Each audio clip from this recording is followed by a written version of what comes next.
वंदे हम करुणा सिंधुम जयनेताय दासं प्रभुम यत्पाद पद्मयोर्दीप्ता कार्यसिद्धिर्भवेदपि। तो हमारा श्री उज्ज्वलिनी चल रहा था और प्रसंग हमारा चल रहा था कि जो रागानुगा भजन करते हैं उनका जन्म होता है। और वह उनका जन्म कहाँ होता है? ब्रज में होता है। गोपी भाव में जो उत्कंठा और लालसा से भगवान ठाकुर ठाकुर जी की जो भजन करते हैं उनको वह परम पद प्राप्त होता है। तो जो उपनिषद है, पुराण है, इसमें यह समस्त कुछ का भी वर्णन पहले से किया हुआ है।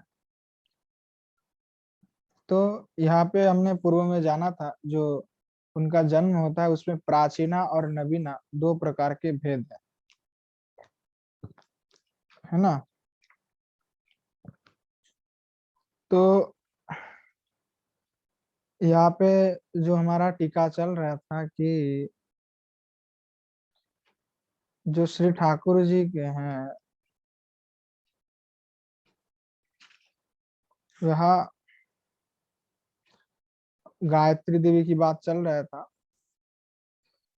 कि श्री कृष्ण श्री ठाकुर जी के जो दिव्य चरित्र है, दिव्य जो स्वरूप है, उसको देख करके इनकी मन में जो लालसा हुई है और उन लालसा के कारण उनका यहाँ ब्रज में जन्म होता है और गोपियों की स्वरूप में इनका भजन करने का जो है एक सुविधा प्राप्त भी होता है।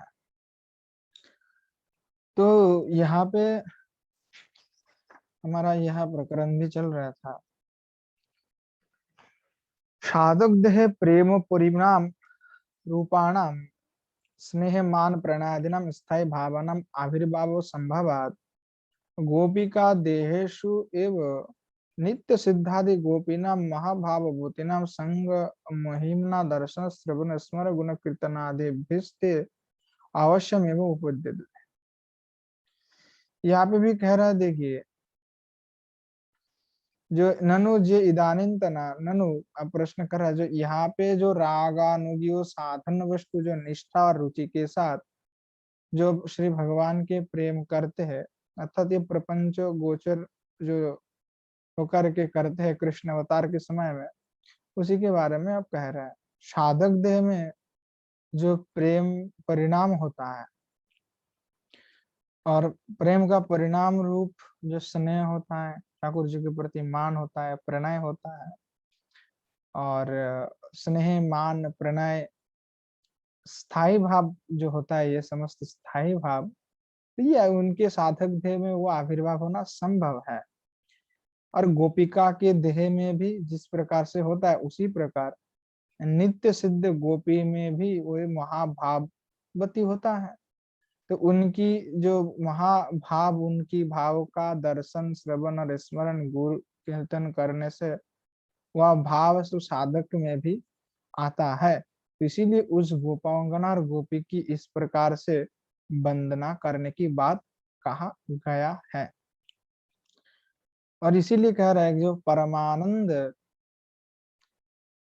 की तेषाम असाधारण लक्षतम त्वान बिना गोपित्व असिद्ध यदुक्तम, कि गोपियों की जी असाधारण जो लक्षण है उस असाधारण लक्षण गोपियों में ही है, तो उनके कृपा व्यतिरेक इस जो साधना में सिद्धि प्राप्त हो नहीं सकता। इसीलिए उनका श्रवण स्मरण और उनके गुण का गायन अवश्य ही करना चाहिए। कि गोविनाम परमानंद आसीद गोविंद दर्शन है, कि गोविंद की दर्शन करके गोपा जो गोपीगण है उसके उनके मन में परम आनंद उत्पन्न होता था। उनके हृदय जो है जैसे कमल खिल जाना होता है, उस प्रकार के दिव्य भाव उनके हृदय में उत्पन्न होता था। ये कह रहे हैं कि क्षणम युग शतम विभुजासम ये न बीना भवद्दि, मतलब अगर गोविंद का दर्शन नहीं होता तो इनको लगता था कि क्षण मतलब एक क्षण भर भी मानो कि हमारे लिए क्षण भर भी वह 100 युग तक लग रहा है। उनके बिना ऐसा भाव गोपियों में होता था। ननु गोपी गोप्य तावत कहा तत्राहो। तो वहां पे जो गोपी कन की बात कह रहा है, तो उस प्रकार की इनकी हृदय की जो भावना, तो उसको देख करके कह रहा है। यासाम जिन कृष्णाविणम क्षणम जुग शतम इव भवत। मतलब जिनके लिए एक क्षण भी, कृष्ण के बिना एक क्षण भी शतयुग के भांति है, वहां गोपी की बात कर रहे, ऐसे उनकी भाव रही। तो अतएव प्रपंच गोचरस्य, अतः प्रपंच गोचर वृंदावनीय प्रकाशस्य साधका नाम। अतः ये प्रपंच गोचर जो वृंदावन है, यहाँ के जो प्रकाशमान जो साधक है, वो प्रापंचिक लोक में तत्र प्रवेशाद, तत्र प्रवेश दर्शनेन सिद्धनाम प्रवेशो च दर्शनेन च ज्ञापितुम। कि जैसे यहाँ पे जो साधन करने वाले, अर्थात जिनको लीला में प्रवेश हो चुका है, सिद्धा नाम जो सिद्ध है, और उनका प्रवेश दर्शन में लीला में है, तो केवल सिद्धो भूत स्नेहदय भाव श्वास साधने नाम फल त्यागो योग माया जात प्रमाण भक्त प्रपंच गोचरे वृंदावन से प्रकाश कृष्ण अवतार तत् प्रथम प्रापणार्थम लियलते। कि जिस प्रकार से यहाँ पे जो सिद्धा नाम, उनमें भी उस प्रकार के भाव होता है। मतलब केवल जो सिद्ध भूमि, तो ये सिद्ध भूमि है, तो वहां पे स्नेह आदि जो भाव होता है, तो आपने अपने भाव साधन के अनुसार जो फल होता है, वो क्या होता है कि योग माया जातो प्रमाण भक्तास्ते। उन भक्तों में भी उस प्रकार के जो भावना है, वह प्रपंच वृंदावन में भी उस प्रकार के प्रकाशमान होता है, जैसे कृष्ण अवतार के समय में भी हुआ था। जैसे भाव मतलब उत्पन्न साधक में हो सकता है। तो इससे साधा का नाम, वैसे जो साधक है उनकी नानाविधो कर्मी प्रभृति, नानाविधो कार्य जो कर्मी और प्रापंचिक लोकानं च सिद्धानं च तत्र प्रवेश दर्शन अनुमेत साधक सिद्ध भूमि तत्र उत्पन्न अंतरम एवं श्री कृष्ण संग पूर्व तद्भाव सिद्ध्यर्थम। तो श्री कृष्ण के संग उनका जो प्राप्त, भले ही यहाँ पे साक्षात नहीं होता, फिर भी उस प्रकार के दिव्य भाव इनमें उदय होता है। ननु एतावंतम दीर्घतमम दुष्पारम कालयते परमत्कुंठिकास्तव्यम उच्यते। कि देखिए, ननु एतावंतम दीर्घतमम दुष्पारम कालम तही। कि देखिए, यहाँ पे जो एतावत जो सुदीर्घतम दुष्पार जो काल है, वह परम उत्कंठ जो भक्त है, उनको काल की अपेक्षा नहीं है। नात्र काल विलंब लेशोपि ब्रह्मणा ब्रह्मांडनान्त्यात् प्रकटल्यापि विच्छेद भावात् ते तत्क्षण तत्रैव वृंदावन व गोपिका रूपेण उत्पद्यन्ते। कि भाई उनकी काल विलंब होने पर भी ब्रह्मांड नाम अंत्यात, मतलब ब्रह्मांड नामांत्यात, ब्रह्मांड के विभिन्न अनेकों ब्रह्मांड, तो अभी कोई काल की अपेक्षा नहीं होता है। कहीं ना कहीं ब्रह्मांड में उनको प्रकट लीला जो वह होता है, तो वहां पे जाकर के उनका जन्म होता है। अथवा जो उनकी अगर विरह उत्पन्न होता है, तो गोपिका रूप में उनका जन्म होता है। और तत्रैव उस वृंदावन में जहाँ पे अभी लीला चल रहा है, वहां पे जाके उनका जन्म होता है। अतएव क्रमः कि रागानुगियो सम्यक साधना निरते उत्पन्ना प्रेमने भक्ता चीर समविधृत साक्षात सेवा अभिलाष महत्कंठया कृपया भगवतो स परिकर स्वदर्शनम तद अभिलाषण सेवा प्राप्तानुभाव कमलब्ध स्नेहादि प्रेम भेदर साधक देव सपने साक्षात सक्रियते एवं।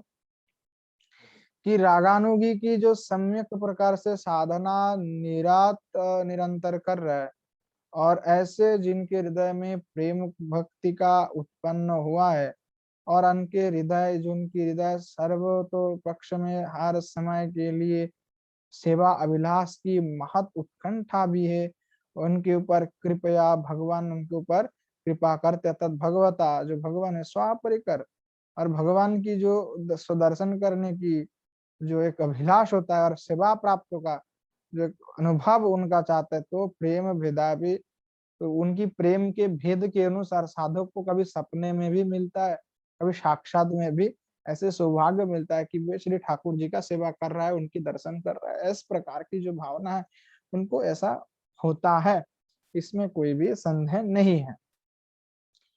और कह रहे ततश्च श्री राधे राधे नारद। दादा, आवाज क्लियर नहीं है आवाज। आवाज अभी क्लियर आ रहा है? पहले आ रहा था क्लियर?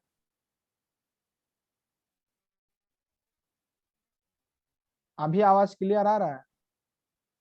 दादा कौन सा श्लोक पढ़ा रहे हैं, कुछ समझ नहीं आ रहा है। भाई आप क्लास में नहीं रहेंगे तो पता नहीं कैसे लगेगा आपको कि कौन सा श्लोक चल रहा है। नहीं, क्लास में तो है ही दादा, शुरू से ही है। नहीं कहा आपने, आपने तो जो श्लोक चल रहा था उसी का ही टीका हम पढ़ रहे हैं। हाँ वही मेरे को लग रहा दादा कि वो रिपीट हो रहा है क्या जो। रिपीट नहीं हो रहा है, क्योंकि वो हाँ टीका पूरा हुआ नहीं था। हमने कहा था उस दिन समय नहीं था, तो टीका जो आगे होगा वो पढ़ाएंगे, टीका को सुनाएंगे। अच्छा अच्छा, ठीक है दादा अभी वो। सुनाई दे रहा है? आवाज ठीक है? हाँ अभी ठीक दे रहा है, अभी सुनाई दे रहा है। तो यहाँ पे स्पष्ट करके कह रहा है कि जिनके हृदय में उनकी जो अभिलाष अगर होगा, ऐसा उत्कंठ, हमने बार बार पुनः पूर्व में भी कहा कि राग मार्ग में भजन अगर किसी को करना, उनके लिए दो चीज की आवश्यकता है। एक ना तृप्त होने वाला उत्कंठा की आवश्यकता है, और एक चीज है लालसा होना चाहिए। तीन प्रकार के प्रार्थना होता है, दन्यात्मक होता है, और प्रार्थनात्मक होता है, और लालसात्मक होता है। तो लालसात्मक प्रार्थना और ना तृप्त होने वाले जो उत्कंठा, जैसे किसी को मिठाई खाना पसंद है तो किसी को खट्टा, पर आप मतलब पूरा दिन तो खट्टा नहीं खा सकते ना, पूरा दिन मीठा नहीं खा सकते। आपको एक समय आता है जिसके बाद खाने के बाद आपको मन होता नहीं और नहीं खाया जाएगा, भाई हमसे नहीं हो पाएगा, तो वो तृप्त हो जाते हैं व्यक्ति। पर यहाँ पे भगवान की अगर आप लीला आस्वादन कर रहे हैं तो आपको यहाँ पे कभी तृप्त होना ही नहीं है। मतलब हमेशा आपको क्या करना है कि आप अतृप्त रहें, कि मुझे, मैं जितना भी भजन क्यों ना कर रहा हूँ उससे मुझे कोई कुछ हो नहीं रहा है, मुझे अतृप्त होकर के श्री ठाकुर जी का भजन करना है। कि मैं तृप्त नहीं हूँ, मैं तृप्त नहीं हूँ, मुझे तृप्त होना ही नहीं है कभी। अगर आप तृप्त हो गए हैं, इसका तात्पर्य क्या है? अगर आप तृप्त होते हैं इसका मतलब है कि आपका भजन का वहां पे समाप्तता हो जाएगा। तो इसलिए कभी भी तृप्त नहीं होना, बिना तृप्त होकर के केवल निष्किंचन भाव से कि मुझे केवल प्रेम ही करना है। तो ऐसे जो भक्त होता है, अगर इस प्रकार से वो इस ढंग से अगर उनकी मन में जो वासना होगा, इस प्रकार से अगर वो अभिलाष होगी, तो साधक को इस देह में भी हो सकता है कि सपने में भी। और वैसे श्री ठाकुर जी कभी भी ऐसे सकृत मतलब ऐसे भाव को दे देते हैं, ऐसे साक्षात दर्शन भी देते हैं।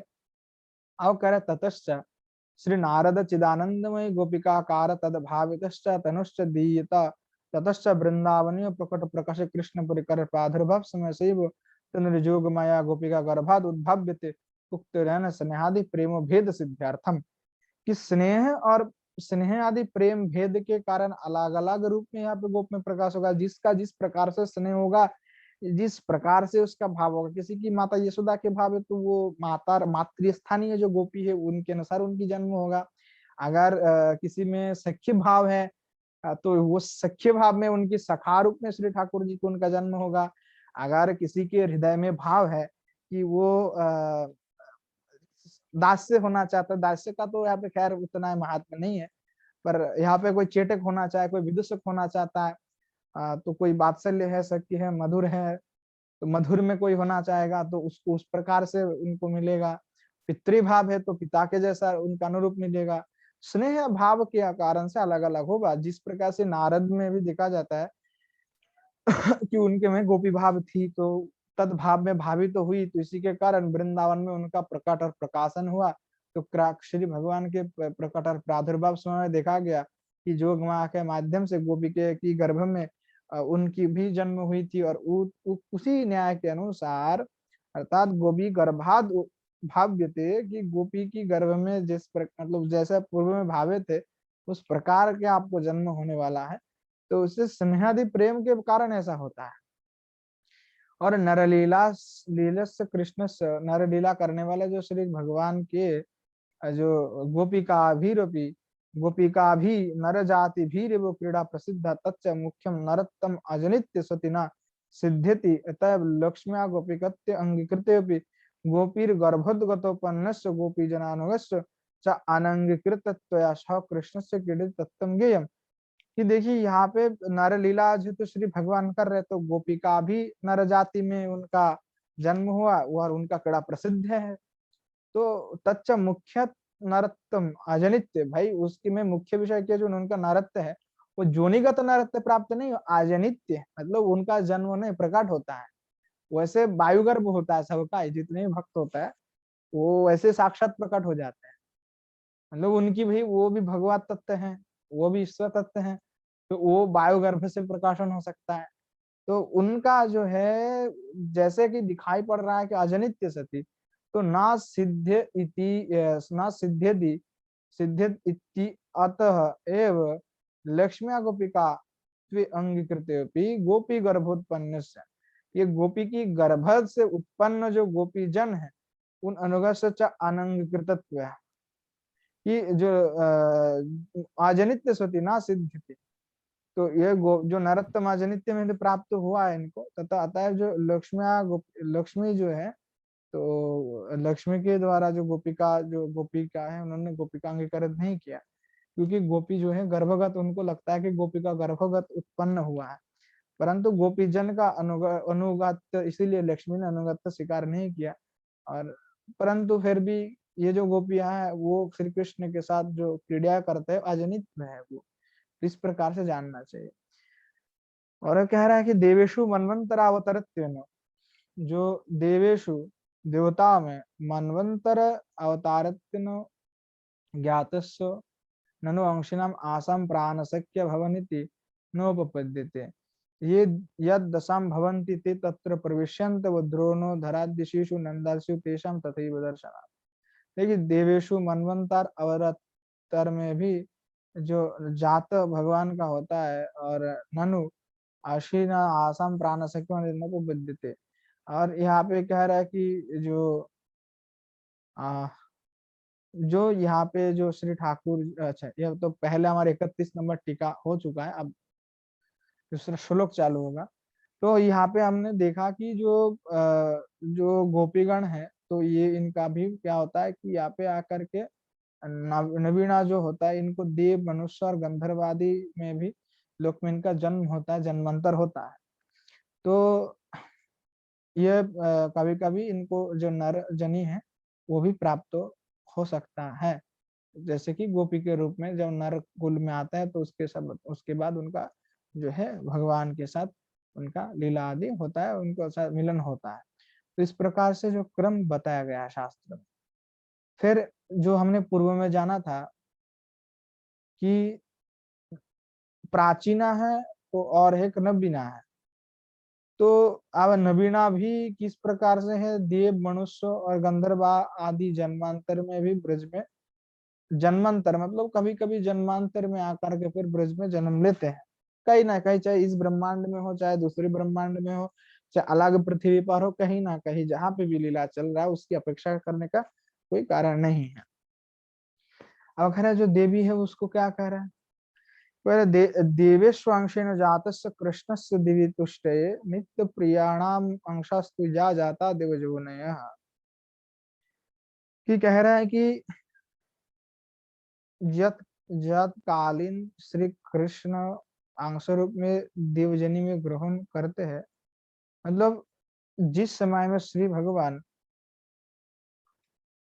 भगवान जब देवजनी आदि में जन्म ग्रहण करता है, उनकी संतोष करने के लिए, मतलब उनको संतोष विधान करने के लिए, उसको उनको आनंद विधान करने के लिए, उनको तृप्ति देने के लिए, और जो भी कहे आप, तो उसके लिए जो है देव का की देव के भी घर में वो इनका जन्म होता है। मतलब देव जो प्रिया जो गोपियों की कही गई है, वो ठाकुर जी की सेवा के लिए उनका भी जन्म वहां पे होता है। ठीक है ना, समझ में आ रहा है यहाँ पे कि यहाँ पे यह स्पष्ट कह रहा है कि अंश रूप में जब श्री ठाकुर जी का जन्म स्वर्ग में होता है, तो तब मतलब देवताओं में जो भगवान के अंशों के साथ जन्म लेते हैं, देवताओं के शरीर में भगवान के भी कुछ अंश होता है सामान्य रूप से। तो जब होते हैं तो उनके प्रसन्नता के लिए श्री कृष्ण की जो नित्य प्रेस वृंद वृंद है वो भी फिर देवकुल में जन्म लेता है। और जब श्री कृष्ण स्वयं रूप से ब्रह्मांड में अवतीर्ण होता है तब वे जो देवजनी में उत्पन्न जो गोपिका है, मतलब देवजनी में उत्पन्न जो देवियां हैं, वो फिर यहाँ पे ब्रज में गोपी के रूप में जन्म लेते हैं। ठीक है ना। तो इसीलिए क्या कह रहा है कि ये जो है गोपा गोपिंगणा जो है श्री भगवान के नित्य पार्षद जो है ये सबसे प्रिय है। कि देवेशु मन्वंतर ते जातस्व ननु अंशिनाम आसम प्राण सख्य भवन तीनों पपद्य। यहाँ पे देवता में मनवंतर अवतार में जातस्व, ये समझना चाहिए जो मनवंतर अवतार मनवंतर अवतार जो होता है ना, अंशी नाम आसाम, उनकी जो अंशी होता है तो वो भगवान उनके साथ है। जे ही जदस जद अंशाम भवन्ति ते तत्र प्रविश्यन्ते वो द्रोणो धरादिषु नंदादिषु तेषां तथैव दर्शन सत्यम। नित्य प्रियाणाम अंशेषु देवादि लोकस्थेषु त्रिविधा रीति दृश्यते। नित्य प्रियादि अंश में देवतादि लोक स्थिति में त्रिविधा जो रीति है वो दिखाई पड़ता है। तत्र केचिन नारदादि मुखाद आकर्णित तो कृष्णस्थ लीला भक्त भवंती। कि जैसे कि श्री भगवान नारद है वो उसमें भी नारायण अंश है, तो वो नारायण अंश के साथ वो केवल कृष्ण लीला इत्यादि भक्त ही है, वो उनका और कुछ नहीं है। और जो ततश्च भक्तश्च त्रिविध सब आसानुसारेण तल्लीला परिकराणाम शुद्धानाम गतिमंत ग्रहोपासनाएं अनुगत अनुगतमंतश्च तत्र किचित देवा। कि जैसे कि और कहीं उनका सखी देवा का देवता जैसे कि देव है तो सखा सखा है, जैसे सुबल हो गया। और जो राधा आदि है वो प्राण सख्य है, उनका हृदय है। तो इस प्रकार से अलग अलग भाग। तो कह रहा है कि देखिए कि जिस प्रकार से श्री भगवान के जो तीन अंश है कहा गया, एक तो इस प्रकार से लीला परिकर में होता है, एक नंदादि शाखा मतलब द्वितीय जो होता है उसमें देखा जाता है कि द्रोण धरा वस्त्र आदि नंद यशोदा ऋषि और गो आदि इस सब में मतलब उनका स्वरूप विद्यमान है। और तीसरा जो क्या है कि जैसे कि लक्ष्मी आदि इत्यादि में, तो तीन प्रकार के इनको कहा गया है। तो कह रहा है कि देखिए तो उस जो परिगर जो अनुगत है, जैसे कि भगवान के समस्त कुछ यहाँ से त्रिविधा शक्ति उनमें विद्यमान है इन तीनों में। तो जब जब भगवान की जन्म देवता के अंश में होता है तो तब क्या होता है कि इनका जन्म, गोपों का जन्म फिर देवजनी में होता है। जब श्री ठाकुर जी का वापस देवजनी में देवकुल में होता है, मनवंतर आदि जिस प्रकार के अवतार होता है तब तत्र राधा तत्र देवावतरेण जनित गोपकर्ण ने कहा था अंशिनी नाम में वासम प्राण सख्य भवन ब्रजे। कि जो पहले इनका जन्म जब देवकुल में होता है तो देव कुल में होने के बाद में जैसे श्री ठाकुर जी कभी मर्त्यलोक में इनका अवतार होता है, जैसे कि राम अवतार होता है, तो राम अवतार के समय भी ये सभी परिकर जो है श्री भगवान की सेवा के लिए, उन्हीं की सेवा करने के लिए ये सब प्रकट होते हैं ताकि श्री भगवान की वे सेवा कर सके। तो इसीलिए कह रहा है कि नायम सुखाप भगवान देहिनाम गोपिको सुतो जनिनां चात्म भूतानां भक्ति मतामि अस्यार्थ देहिनां त्रिवर्ग प्राणम ज्ञानम चतुर्ग वर्णावनम विरिंचिम भव लक्षणम। कि देखिए कि जो गोपियों के बिना श्री ठाकुर जी कभी सुखी नहीं है, वो श्री ठाकुर जी तो गोपी से बड़े प्रसन्न रहता है। कि यहाँ पे जब श्री ठाकुर जी का ब्रज में जन्म होगा तो वहाँ जो नित्य प्रिया है ये सभी क्या करेंगे, फिर उस ठाकुर जी को सेवा करने के लिए, उनके लीलाओं के सहारा देने के लिए, लीला को पूर्ण करने के लिए फिर उनका अवतार उस समय होता है। यहाँ पे स्पष्ट हो गया ये बात। और उसके बाद कहा कि नित्य प्रिया, तो नित्य प्रिया कौन है, इसके बारे में भी यह चर्चा कर रहा है। यहाँ पे तो आप लोगों को समझ में आया कि यहाँ पे कोई कंफ्यूज है तो पूछ लीजिए।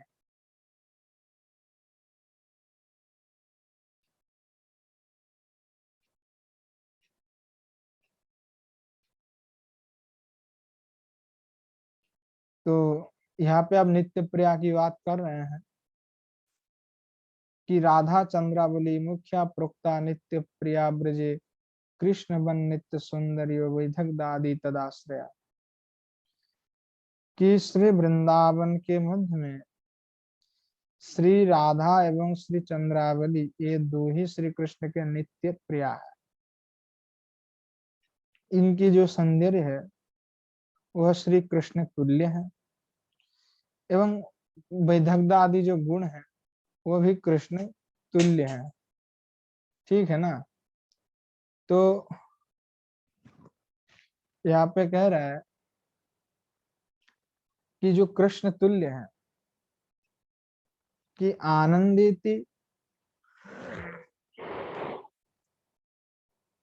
आनंदिति ब्रह्मण स्तुति है। कह रहा है कि देखिए आनंद देने वाले जो श्री भगवान है कि आनंद चिन्मय रस प्रतिभाविता भी स्थाविर एवो निज रूपतया कला भी गोलोक एवो निवसत्य खिलात्म भूतो गोविंद मादि पुरुषम तमहम भजामि। ब्रह्मा जी ब्रह्म संहिता में स्तव कर रहे हैं कि जीनी जो अपना आनंद एवं चिन्मय रसरूपा शक्ति सभी गोलोक में अवस्थित है। जैसे कि आप अपने समस्त परिकरों के साथ जो आप गोलोक में अवस्थित है, मैं आपका भजना करता हूँ। ऐसे जो गोविंद है उनका मैं भजना करता हूँ। तो ये कह रहे हैं कि आनंद चिन्मय रस प्रतिभाति कि ब्रह्म संहिता का ही श्लोक है कि जो समस्त गोलोकवासी के तथा अन्य प्रियजन के परम प्रिय है, अखिलात्म भूत थे तथा परम प्रेममय मधुर रस के द्वारा प्रतिभाविता और सकांता के रूप में प्रसिद्ध अपनी स्वरूप शक्ति आह्लादिनी शक्ति रूपा ब्रज देवी के साथ जो नित्य गोलोक में निवास करता है, ऐसे अनादि पुरुष का मैं भजन करता हूँ। तो वहां पे टीका का भी बड़े वहां पे लिखा गया है जीव गोस्वामी के पद के द्वारा। तो यहाँ वगैरह तत्र शास्त्र प्रसिद्धस्तु राधा चंद्रावली तथा विशाखा ललिता श्यामा पद्मा शुभ्या च भद्रिका तारा विचित्रा गोपाली धनिष्ठा पलिकादय, कि यहाँ पे श्री कृष्ण के नित्य प्रेयसी में राधा चंद्रावली विशाखा ललिता श्यामा पद्मा सौव्या भद्रा है ना, गोपालिका विचित्रा, ये शास्त्र प्रसिद्ध जो है कृष्ण नित्य प्रिय है। ठीक है ना। कि चंद्रावल्य सौभाग्य गांधर्व्या राधिकैव सा राधा तु ललिता नस्तनोदिका पृथक लोक प्रसिद्ध्यामस्तु खंजनाक्षी मनोरमा मंगला विमलालय कृष्ण शरीर विशारदा इत्यादि ना तो सतयो जूथानि ब्रज शुभ्रवाम लक्ष्मी संख्यास्तु कथितो जूथे जूथे वरंगणः सर्वयुधा दिवो एता राधद्य कुंकुमांतिमः विशाखा ललितम पद्म्या सौव्यम च परंजित कीर्तिता किंतु सौभाग्यधुरे यष्टो राधा देवमता युधा यूथाधिपात्य औचित्यम ददानम ललितादयः श्रेष्ठा राधादि भावस्य लोभात शक्य रुचि दधु। अब यहाँ पे उन्होंने कह रहे हैं कि देखिए यहाँ पे जो नित्य प्रसिद्ध के नाम तो हमने सुना ही है कि जैसे चंद्रावली का जो नामांतर है उन्हीं का नामांतर का क्या है सोमाभा उनका नामांतर है। राधा का नाम गांधारी भी है एवं ललिता की दूसरी नाम अनुराधा है, और इसीलिए निमित्त में पृथक रूप में इनकी उल्लेख नहीं किया गया। यानी जो अनुराधा है वो गांधर, ललिता का ही नाम अनुराधा है, और सोमहाभा का नाम ही चंद्रावली, और गांधर्वी जिसको कहा गया है वो श्रीमती किशोरी जी है। आपीच खंजनाक्षी मनोरमा मंगला विमला लीला कृष्णा सारी विशारदा तारावली चक्रोकी शंकरी कुंकुमा इत्यादि ये सभी भी लोक प्रसिद्ध जो है लोक प्रसिद्ध आ, नित्य प्रिया है, श्री ठाकुर जी के नित्य प्रिया में ये भी आते हैं। तो ठीक है, यहाँ पे और भी कह रहा है कि जैसे बाकी और भी जो यहाँ पे सिद्धांत दे रहा है, इन सभी का इन्होंने कहा है। तो कह रहा है कि जैसे इन इन जो भी नित्य प्रियाओं की बात इन्होंने कहा है, तो इनकी प्रत्येक जो जूथ क्या है, तो एक 100 जूथ है, और 100 जूथ में एक दो जूथ में लाख लाख जो है परांगणा परिगणित है, लाख लाख परांगणा है इसमें है। और विशाखा ललिता पद्मा एवं शैवा ये 4 सखी व्यतिरेक जो राधा आदि कुंकुमा जो है वो सभी को ये सभी जो है प्रत्येक ही युद्धेश्वरी है, किंतु सौभादिज्ञा प्रयुक्त राधा आदि अष्टहितेश्वरी प्रधान है, ऐसा ही शास्त्र सिद्धांत है कि मतलब श्रीमती किशोरी जी जो है ये सर्व युद्धेश्वरी है, इनसे कोई श्रेष्ठ नहीं है, ये सर्व युद्धेश्वरी है।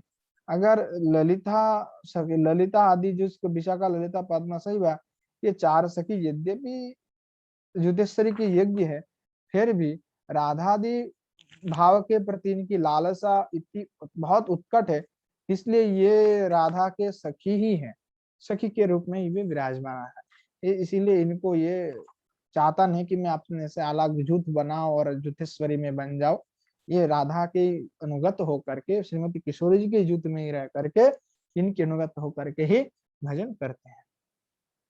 ठीक है, तो ये यहाँ पे सिद्धांत यह दिया है। और यहाँ पे इन्होंने कहा कि जैसे कि श्रीमती किशोरी जी का जो महिमा है ये सबसे वह श्रेष्ठ है, कि जिस प्रकार से लादिनी संबंधिनी शक्ति है वो श्रीमती किशोरी जी है, तो श्रीमती किशोरी जी से इनका कोई श्रेष्ठ नहीं है, चाहे आप चंद्रावली हो चाहे कोई हो, ये सबसे जो श्रेष्ठ है वो हमारे श्रीमती किशोरी जी हैं। तो इसीलिए कहा गया कि ये समस्त यूथों का जो युद्धेश्वरी है, यानी सबका तो युद्ध अलग अलग है युद्ध, परंतु सब यूथों का जो युद्धेश्वरी है वो श्रीमती किशोरी जी है। इसीलिए श्रीमती किशोरी जी की ही जो प्रति निष्ठा रख करके उन्हीं के ऊपर भजन, उन्हीं के ऊपर निष्ठा रख करके, उन्हीं के ऊपर प्रेम करके, उन्हीं से प्रार्थना निवेदन करते हुए भजन में अग्रसर होना सबसे अच्छी बात है। तो इसीलिए आचार्य पद ने भी उसी प्रकार से कहा है। तो हमारा यहाँ पे जो श्री हरिप्रिया प्रकरण है, जो श्री भगवान के जो प्रिया उनकी प्रकरण का यही पे समाप्त होता है। और आगे हमारा जो है राधा प्रकरण है, तो राधा प्रकरण अभी हम आगे से जो आगा आस्वादन करेंगे। आज यहीं पे ही विश्राम देते हैं।